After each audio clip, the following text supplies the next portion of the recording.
Alrighty, it's hard to believe that it is week 7 in our class, and because this is a compressed 9-week class, that really only means, right, get through 7, 8, 9. If we count the week we're in, it's 3. If we don't, it's 2.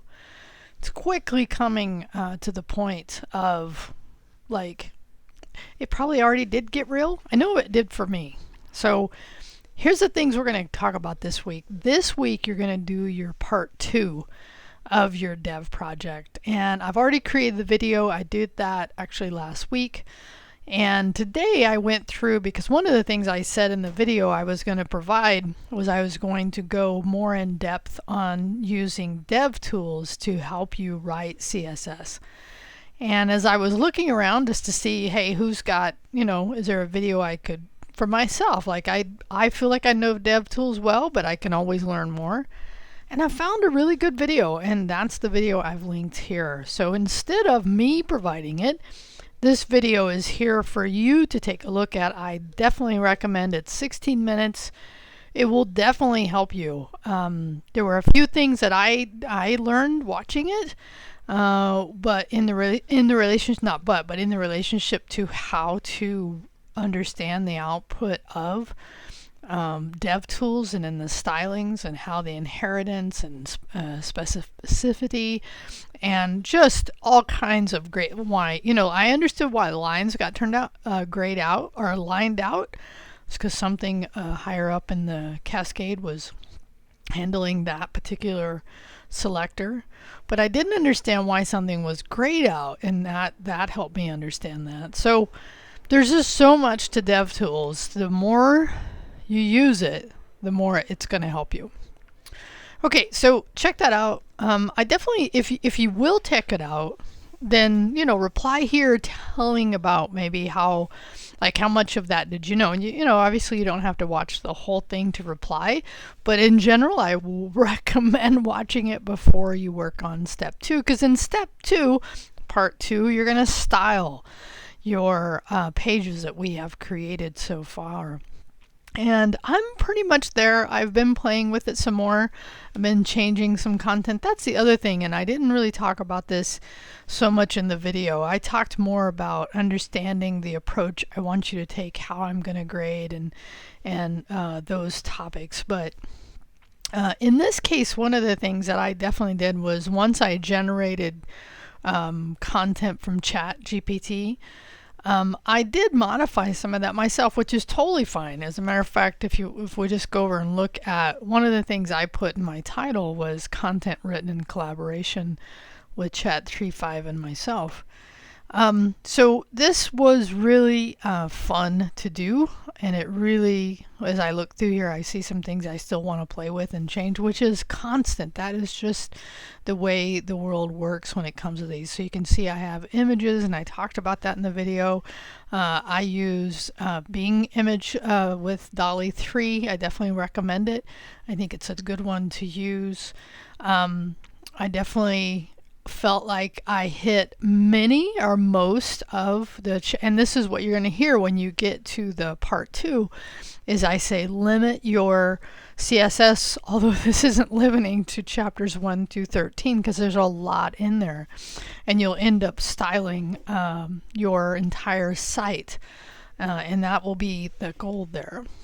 But the one thing I did want to talk about is just kind of the general approach to when you're writing your CSS. And here's generally what I do: is I start with that reset.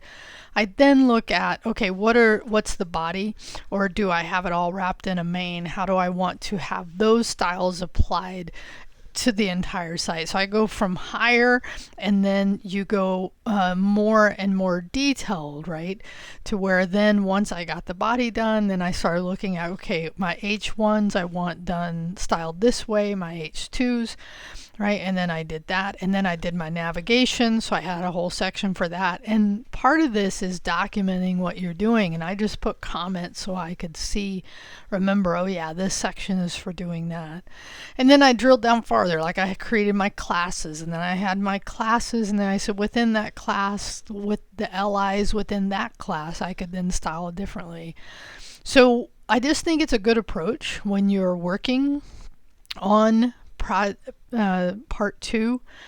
And also when you're doing next week's, which I'm going to start working on now, is following something like that approach. And we saw Dave kind of do this, but I don't think he explicitly talked about it. But starting at the top where it's, those things that apply to your whole site, and then drilling down and down and down further down. So you generally would, and really from a cascade that makes sense, right? As well. But sometimes just having it organized in a way that kind of helps you mentally figure out, here's how I'm going to approach that, I think is helpful. Okay. So like I said, I was looking today at my sitemap, at my color palette, and I don't love it. So I'm going to change this because these two colors to me don't complement each other. And so I'm going to figure out how to kind of, when I have things placed together. This one's okay, but it was like, was it this one? It was one of, yeah, it was probably one of these that I was just like, I didn't like the way it looked. Now part of that is I can just change the styling on the, oh yeah, see actually right here, I still have to fix that. Because that can happen. It's like you style the, maybe you give a class to the article, right? Or the section or whatever it is. And then you change that, you get it looking one way and you change something somewhere else and you realize, oh, you know what? I was sharing some of those because classes, obviously, I want to be able to apply them. I don't want to duplicate, right? The idea of dry, do not repeat yourself is something that if I can write CSS in a way that's very smart, in other words, right, can I lean into those classes, and then when I want things differently, how do I then do that? Create more classes, or I say, hey, only within that class, only these specific tags. So there's just, that's the approach I take when I did this stuff. Anyway, so that's what we have this week, and that's my approach to how I approached P2. Just for a minute, though, I do want to talk about, you can see I'm actually recording this at the end of October, beginning of November. So that means at this point, I'm a couple of weeks ahead, and I just want to stay on that pace for myself because doing these project things is taking definitely a bit of time, which is kind of what happens here, right? Projects always take more time, but they're always where you tend to learn. But what I wanted to do here was just so we're all on the same page. If I roll forward to December, right, so we'll have our, our step 3, which again, I'll start working on next. And then you'll have an attendance and your final one, and I'm going to end up changing this to where you'll have to post this probably by, this will be when because we'll do what we've done in the group exercise or group work.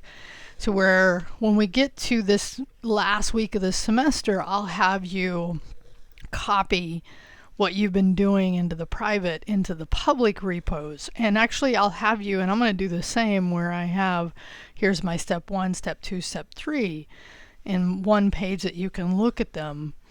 But then I'll probably have you all, and it may even be here, ready those, or maybe I'll give you until the next day. And the reason I'm doing this is that people need to be able to, part of the points you're going to get for that last one is for you to, again, review somebody's site and give them feedback, right? So, but think about it, that this will really be, it'll be the morning I wake up on Friday the 8th. There'll be no more work that you can do for this class. So you want to keep that in mind as we're moving quickly towards the end of the semester, is being on track with having those things. And again, I think I will have this laid out once I finish this week 8 in more detail. But that's generally my thinking, and the reason I bring it up is so that you know where we're heading and the timeline for the end of the semester, because this is absolutely the end that morning, because that's when I take everything out of Canvas, do all the stuff I have to do for the campus, and then I upload it, so there's no work that can be done at that point after. Okay, so that's what I wanted to chat about this time. definitely check this video out. Talked about my approach, talked about the end of the semester. So I'd love to see some replies here. Any questions about the end of the semester, any project 2 thing you want to ask. Again, that's coming for you on Thursday night. The sooner you work on that, the better. And here's why, is that it gives me a chance to look at it and give you feedback in case there's something that I feel like you really needed to focus on.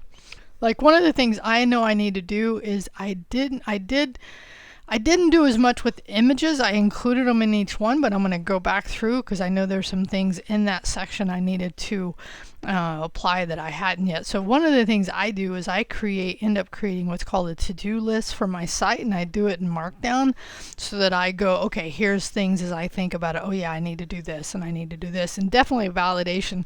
One of the things when I was validating my code, because I had a nested UL with a UL inside of it, and it kept erroring out, and it took me a while to figure out why that was the case. And so thank goodness for Stack Overflow, right? Just asking Google or Chat GPT. I didn't ask Chat in that case. I just asked Google, and I found a great answer. Anyway, have fun with it, and I'll talk to you soon.